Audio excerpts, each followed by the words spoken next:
Assalamualaikum warahmatullahi wabarakatuh. Halo sahabat beriman, setiap manusia pastinya mengharapkan pahala dari setiap perbuatan baik yang dilakukannya. Seperti kita tahu, pahala adalah balasan dari Allah bagi yang mengerjakan amal soleh atau amal kebajikan. Bagi umat muslim, banyak hal yang bisa dilakukan untuk mendapatkan pahala. Contoh perbuatan yang mendatangkan pahala itu seperti beribadah kepada Allah. Ibadah kepada Allah yang mendatangkan pahala yaitu sholat, sedekah, menunaikan zakat dan yang lainnya. Selain itu, pahala juga menjadi tolak ukur makhluk Allah terkait apakah masuk surga atau neraka.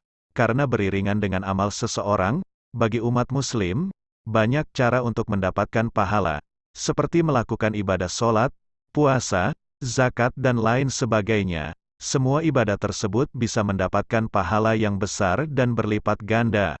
Pahala dari semua ibadah tersebut tentu bisa dikumpulkan menjadi pahala yang besar.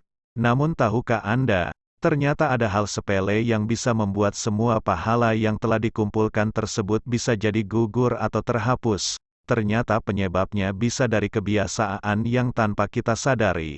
Bahkan, bisa dari kebiasaan kita yang biasa kita lakukan sehari-hari. Kebiasaan tersebut yang bisa membuat semua pahala gugur. Ada kebiasaan remeh yang bisa membuat semua pahala yang telah kita dapatkan jadi gugur atau terhapus. Itu bisa terjadi meskipun kita telah melakukan banyak ibadah seperti sholat, zakat, puasa dan lain sebagainya. Contohnya, jika orang yang rajin sholat, tetapi ia menuduh orang lain yang tidak sholat, maka, pahala orang yang sholat ini akan berpindah ke yang dituduh. Kemudian, jika ada orang yang selalu menunaikan zakat, tetapi ia mencela orang lain, maka, pahalanya juga bisa berpindah. Jadi, pahala tersebut bisa seketika berpindah. Kebiasaan remeh yang bisa menghapus semua pahala juga bisa karena senang berkelahi dengan orang lain. Selain itu, ada pula tindakan yang sangat fatal yang bisa menghapus semua pahala seseorang, yaitu tindakan yang menumpahkan darah dan menyebut nama Allah di dalamnya. Ini contohnya seperti membunuh, maka pahalanya pindah kepada orang yang dia zolimi. Dalam kehidupan sehari-hari, mencela orang lain disebut ghibah. Ghibah adalah perilaku tercela. Ghibah bisa membawa kerugian, bukan hanya untuk orang lain, tapi juga untuk diri sendiri.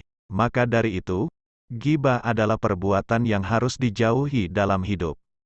Sahabat yang beriman, untuk itu, jagalah lisan kita jangan sampai kita mencela ataupun selalu membicarakan keburukan orang lain.